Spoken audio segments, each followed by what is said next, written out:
స్వామి ఆశ్రమం అమ్మ, చెప్పండి అమ్మ. నా కొడుకు మంచిగా అయింది సార్, బాగా జిజ్జుకు పెట్టిండు, చెప్పిన మాట వినలేడు. అది వాట్సాప్లో ఇది అందులో చూసిన సార్, ఇన్స్టాగ్రామ్ యూట్యూబ్లో చూసిరా అమ్మ? చూసిన సార్.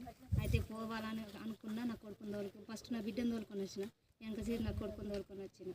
అయితే నాకు మంచిగా అయింది సార్ అని నా కొడుకు చెప్పినట్టు ఇంట్లో మంచిగా పని చేస్తున్నాడు, చదువుకోకుండా సరే మరి ఈ పని చేస్తున్నట్టు ఈ పని చేస్తున్నాడు సార్, డాక్టర్ నడుపుకుని సార్. మళ్ళీ ఇక భక్తులని ఇద్దరిని పోయిన వారం తీసుకొచ్చిన, ఈ వారం తెచ్చిన సార్. వాళ్ళకు కూడా మంచిగా జరుగుతుంది సార్ నేను అనుకుంటున్నాను సార్. సంతోషం అమ్మ. ఇట్లనే భక్తులు ఈ యొక్క భక్తులు చెప్పిన విధంగా స్వామివారి యొక్క క్షేత్రానికి వచ్చి వారి వారి అభిష్టం మేరకు కోరికలు ఏమైనా ఉంటే స్వామివారి సన్నిధి లోపల ఇట్లా ముడుపులు వేసుకొని స్వామివారు చెప్పినట్టు నడుచుకుంటే మనకు వారం 2 వారాలు 3 వారాలని చూడకుండా కూడా స్వామివారు మనకు మార్గం అనేది కూడా చూపుతూ ఉన్నాడు ఈ యొక్క క్షేత్రం లోపల. స్వామి ఆశ్రమం.